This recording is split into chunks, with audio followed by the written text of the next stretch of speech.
भक्तजनों, आज आप सुनेंगे चैत मास की चैती छठ व्रत कथा।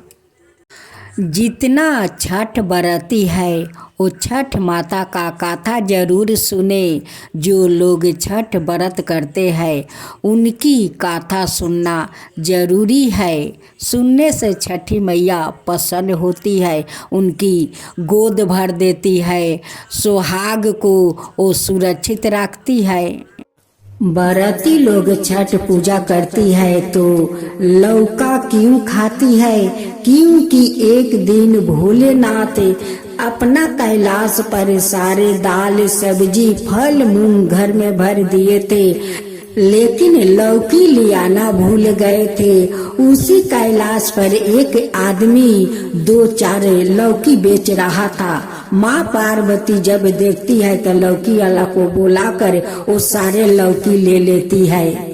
वही लौकी खाकर माँ पार्वती छठ व्रत करती है। उस समय से लोग चौथ का दिन लौकी लगता है। वो लौकी बगैर छठ पूजा शुद्ध नहीं होता है, क्योंकि लौकी खाकर माँ शांत रहती है। तब से आज तक उस लौकी का परंपरा छठ पूजा में चला आ रहा है। तो अब आइए हम लोग सुनते हैं छठ माता के कथा।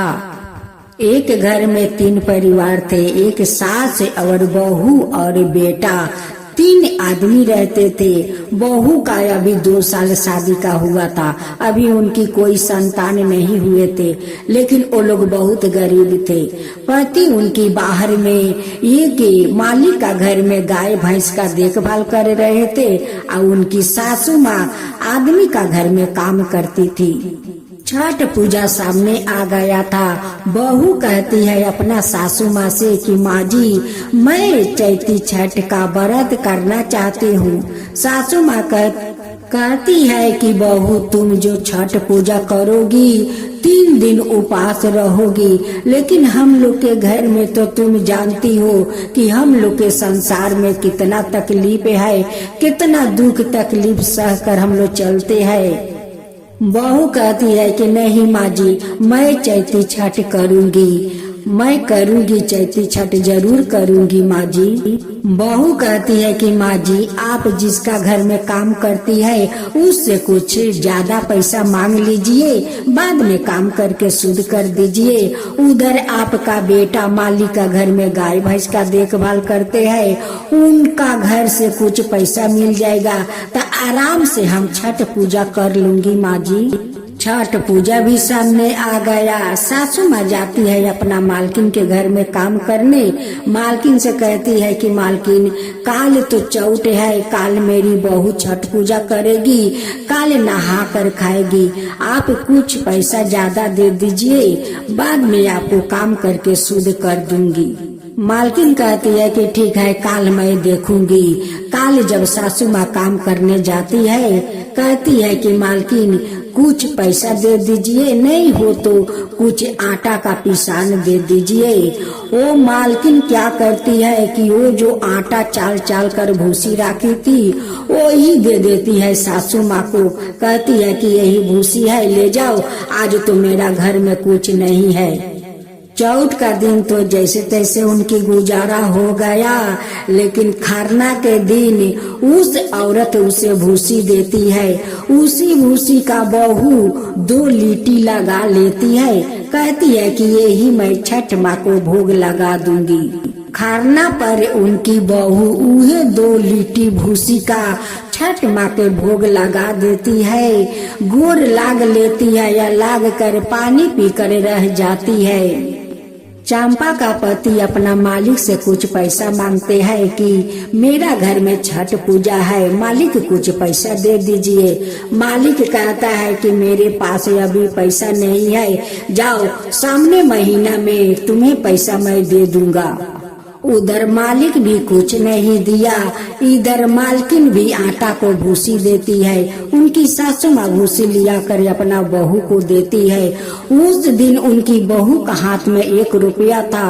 उसी दिन एक आदमी 1 लौका बेच रहा था। बहू कहती है कि छठ माता को तो लौकी बहुत पसंद है, मैं इसी लौकी को मैं जाकर जल में खड़ा होकर अर्घ दूंगी। जो भूसी का रोटी ओ छठ माता का भोग लगाई थी, वो रोटी उठाकर केला के पाता में रख दी थी। वो दोनों लिट्टी सोना का छठ माँ बना दी थी। उस लौका में से बहू आधा फाल्टी लौका घर में रख देती है और आधा फाल्टी घाट पर लेकर अपना सासू माँ के साथ जाती है। उसी लौका को लेकर गंगा में खड़ा हो जाती है और छठ माँ से गुहार करती है कि माँ, इस लौका के सेवा मेरे पास कुछ नहीं है, इसे स्वीकार आप कर लीजिए। अब तो माँ छठ उनकी श्रद्धा भक्ति देखकर प्रसन्न हो जाती है। उस लौका का फाल्टी से जल का धारा गिरने लगता है। साक्षात छठ माता उन पर प्रसन्न हो गई कि आज उस औरत लौका लेकर पानी में खड़ा है। जब चंपा अपनी आंख खोलती है तो देखती है कि उस लौका के फाल्टी से साक्षात जल पर रहा है। ये तो सूर्य भगवान अपना अर्घ ले रहे हैं। छठ माता बहुत प्रसन्न है, उसलिए तो इस लौका से जल गिर रहा है। सासू माँ देख कर बहुत आश्चर्य हो गई कि इस लौका के फाल्टी से जल गिर रहा है। साक्षात सूर्य भगवान अर्घ ले रहे हैं। जिस औरत आटा का भूसी दी थी, उनका छठ माँ सारा धन नष्ट कर दी थी। जो आदमी उनकी पति को पैसा नहीं दिया था, उनकी गाय भैंस को मृत्यु हो गया। जब बहू सुबह अर्घ देकर आती है और उसी रोटी को लेकर कहती है कि मैं गौ माता को खिला देती हूँ, अब तो जाकर जैसे देखती है केरा का पाता खोलकर उसमें दोनों जो औरत भूसी दी थी, उनकी घर में तो कोई कमी नहीं था, फिर भी भूसी दिया। उनकी घर में छठ माँ तो सारा धन नष्ट कर दिया। जिसका घर में उनकी पति काम करते थे, पैसा मांगा, उन्हें भी कुछ के कमी नहीं था, वो भी पैसा नहीं दिया। उनका सारा गाय भैंस मर गया।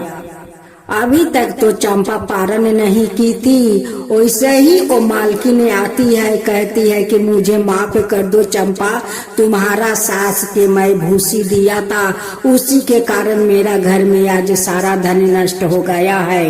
उधर वो मालिक आता है, कहता है कि तुम्हारा पति पैसा मांगा था, मैं पैसा नहीं दिया, मेरा गाय भैंस सब मर गया, सब मर गया, मैं तो लूट गया।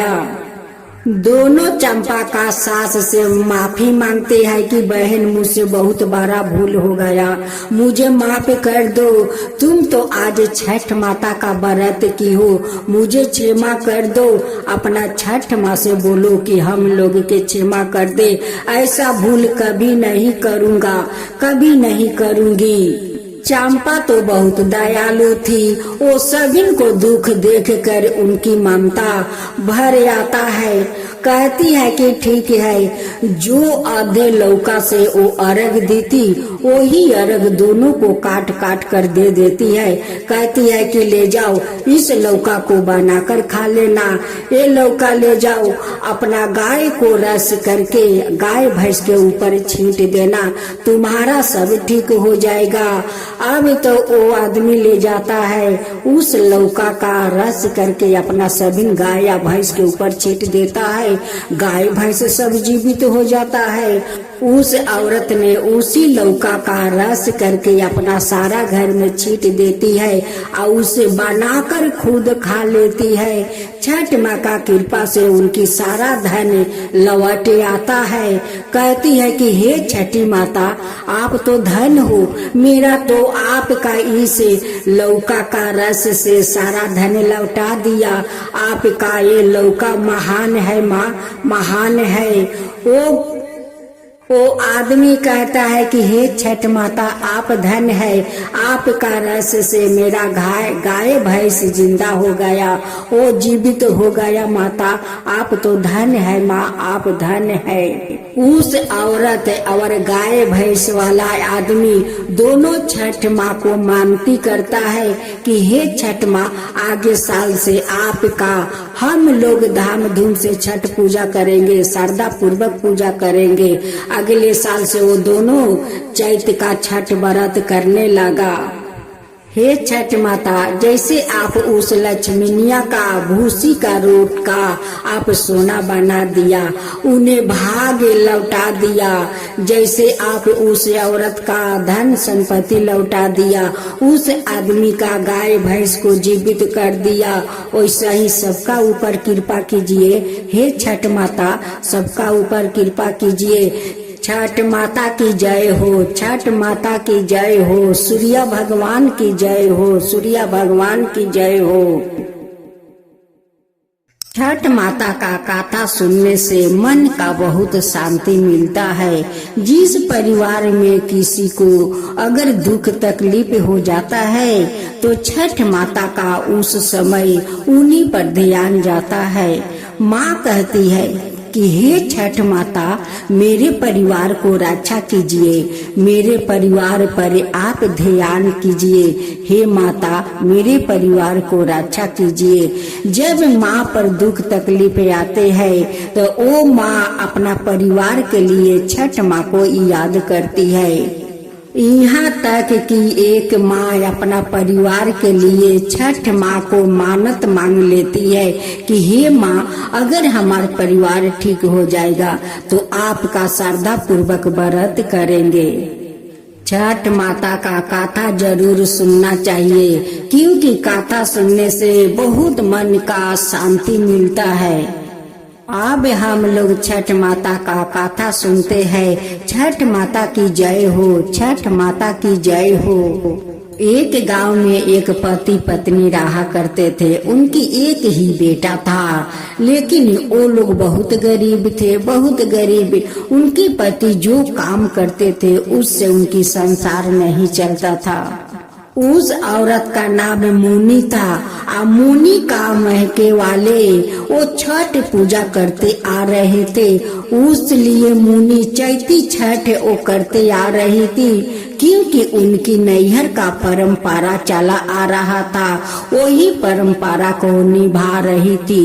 वो एक भी चैती छठ नहीं छोड़ती। मुनि का संसार बहुत तकलीफ से चल रहे थे। वो जैसा तैसा अपना संसार वो चला रही थी। एक दिन मुनि का पति अपना पत्नी से कहते हैं कि देखो, अपना मुल्क में मैं काम करता हूँ, लेकिन जो पैसा मिलता है उससे तो हम लोग के संसार नहीं चलता है। देखो, मैं परदेश जाऊंगा, वहाँ पर शायद मेरा ज्यादा पैसा मिल जाए तो मैं एक बार कमा कर साल में एक बार आऊंगी और तुम धाम धूम से चैत छठ करना। जो भाग्य में विधाता लिख देते हैं वही होता है, दूसरा होता नहीं है। कोई अपना मुल्क में रहे और विदेश में जाए, उनकी वही जो भाग्य में लिखा होगा वही आएगा, उससे ज्यादा नहीं आएगा। मुनि का पति यही सोचकर विदेश में जाता है। वहाँ पर जाकर एक माटी काटा के काम मिलता है। उस माटी काटा में बहुत कम पैसा था। उस माटी काटा में हिसाब से पैसा मिलता था, वो भी जब तक महीना नहीं लगता तब तक पैसा नहीं मिलता। जो वो लोग बाकी साकिर खाते पीते वो महीना उठाकर उसी में भर देते थे, लेकिन हाथ में पैसा नहीं बचता। मुनि अपना पड़ोसी से बोलती कि मेरे पति तो परदेश गए हैं, आगे साल कमाकर बहुत सारे पैसा ले आएंगे तो मैं छठ माता को धाम धूम से पूजा करूंगी। उधर मुनि का पति सोच रहे थे कि जिस तकलीफ के लिए मैं परदेश में आया कि यहाँ पर कुछ ज्यादा पैसा मिल जाएगा तो महीने महीने अपना घर में पैसा बैठाऊंगी और मैं भी यहाँ कुछ खर्चा करूंगी। लेकिन नसीब का लिखा तो कोई नहीं मिटा सकता है। यहाँ पर आकर वही भी हालत है। देखते देखते 1 साल बीत गया, फिर चैत महीना आ गया। इधर मुनि बहुत खुश है, अपना पड़ोसी से कहती है कि इस बार मैं अच्छा साड़ी लूंगी अपना पति के लिए, अपने बच्चे के लिए। इस बार तो मेरे पति ज्यादा पैसा कमा कर लाएंगे। वो परदेश में तो बहुत सारा पैसा मिलता है, लेकिन उनकी पति तो आए नहीं। अब मुनि क्या करती, पान फूल लेकर छठ माता का वो जल में खड़ा हो जाती है। कहती है कि माँ, मेरे पति तो परदेश गए थे, लेकिन छठ में तो नहीं आया, मैं क्या करूँ? आपका यही पान फूल देती हूँ, इसी पान फूल को आप स्वीकार कर लो। मुनि जैसे अर्घ देकर अपना घर लौटती है, वैसे ही उनकी घर में साक्षात छठी मैया उन्हें दर्शन देती है। छठ माता कहती है कि बेटी, तू इतना तकलीफ करती है, लेकिन मेरा व्रत कभी नहीं छोड़ती है। तू पान फूल लेकर खड़ी हो गई, लेकिन मेरा उपवास नहीं छोड़ी। तेरा पति तो नहीं लौटे। तू जानती है कि मेरे पति परदेश गए हैं तो बहुत सारा पैसा लेकर आएंगे। वो भी वहाँ तकलीफ करता है बेटी, वो भी वहाँ तकलीफ करता है। जो पैसा यहाँ पर कमाता था, वही पैसा वहाँ पर उन्हें मिलता है बेटी। जो नसीब में लिखा होता है, आज जितना दिन लिखा होता है उतना दिन होकर ही रहता है बेटी। मुनि छठ माता का पैर पकड़ लेती है और रोने लगती है कि माता, मैं क्या करूँ, आप बताइए, मेरा पति तो परदेश से नहीं आया। माँ कहती है कि बेटी, तू चिंता मत कर, तेरा पति तो आ जाएगा, लेकिन अब तेरा कोई तकलीफ नहीं होगा। माँ छठी मुनि का श्रद्धा भक्ति देखकर उनके घर में धन के बरसात कर देती है।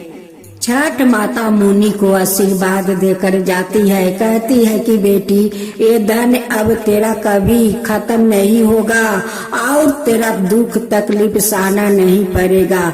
उन्हें आशीर्वाद देकर अंतर ध्यान हो जाती है। थोड़ा देरी के बाद उनकी पति घर में आते हैं।